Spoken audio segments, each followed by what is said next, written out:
among the multicoloured bloops and bleeps and audio howl-round wow of our state-of-the-art information highway techno-structure, it is sometimes hard to remember that television really depends on someone looking you in the eye and saying something you can understand. A lot of what we value in television was created by a man who can walk towards you calmly talking sense, even when he is being closely pursued by gorillas, killer whales, and the dreaded man-eating dung beetle of Borneo. It is a gift that has made him the most influential television star on Earth. So it is with suitable awe that I welcome David Attenborough.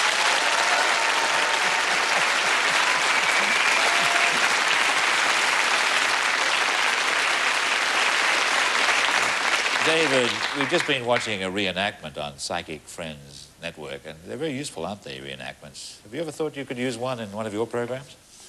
Oh, yes. You often wish that you could tell the animals to do it again, but they never do. The trouble is, you do the research, and you think you know exactly what's going to happen, and you set up the cameras, and the animal comes in, and you expect it to do something, it doesn't do the same thing at all. And you think, hasn't this damn thing read the book? You know, I mean, doesn't it know what it should be doing? Temptation is to try and make it do what it should do, and that's very unfortunate. But if your animals don't always do what they should, they're usually well behaved. I've never seen many of your animals in your shows actually, how shall I put it, relieving themselves. Well, as a matter of fact, you're in for a treat, because only last week we got some film from Australia. And as you will know, there are lots of mistletoes in Australia, aren't there? Dozens of different species. And there's a thing called a mistletoe bird, right? And the mistletoe bird, it's very interesting. It eats a lot of mistletoe berries, which are very, very sticky. And they go in one end, and they come out the other end very fast. Now, this mistletoe bird... this is true. This mistletoe bird, unlike most birds, if you're a bird on a branch, you know, and you're going to go, well, you naturally sit across the branch, don't you? Don't you? Yes. And you go, and away it goes.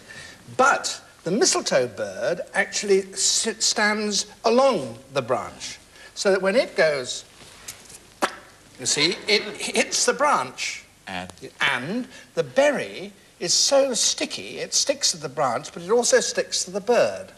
And the bird then has to make 3 hops. Hop, hop, hop, and before it actually breaks.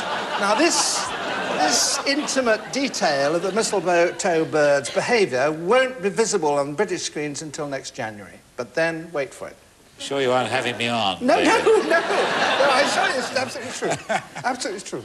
David, you've been to so many exotic spots, and you've always complied with the local ceremonies and eaten what you were offered and so on. Was there ever anything you really had trouble facing? I do remember I was living in a village, an Indian village up in the forests, the Amazonian forests, and we'd been there for some weeks, and they were very nice people, they're very hospitable people, and we got to know them quite well. And one day I got up out of a hammock and was walking around, and I saw 2 of the old ladies of the village who I knew sitting in a corner around a canoe, a broken old canoe. And I couldn't see what they were doing. And I went, and they were actually chewing things and spitting them into the canoe. And I looked closer, and they were chewing this cassava bread, you know, which is made from this horrible manioc root. And, you see, so I said to our Indian friend, what are they doing? They said, they're preparing for the feast. And I said, which feast? And they said, well, you're going to leave in a couple of days' time, you said, and we'll give you a party. So I said, well, what has spitting in the canoe got to do with it? And they said, oh, well, it's the drink. You see, to make good cassava drink, you have to put a bit of spittle in it to make it ferment. So over the next 2 or 3 days, more and more old ladies got into this and were spitting it. And I went over, and it was all bubbling, you know. And there was this terrible smell. Well, I'm sorry to say, I mean, it smelled like vomit. It really did smell like vomit. And I thought, this is awful. I mean, what are we going to do? And the night came for the party, and we all sat round the circle, and the head man of the village had this big calabash full of this horrible, porridgey, fermenting glue. And he took a coconut shell cup and he gave it to this young girl and he said, take it. And the girl took it and she handed it to me. And I got it that far, you know, and you could smell this, and you got the feeling here, you know, you thought, I'm not going to make this twice. I can only take the taste once. So I took it up, and I actually sort of emptied it all the way, so that I didn't have to do it twice. And I put it down, and I forced a smile on my face, like that. And the chief said, he likes it, give him another. Yeah, you've done so many nature programs, you've educated a generation. Most people better educated in that area now.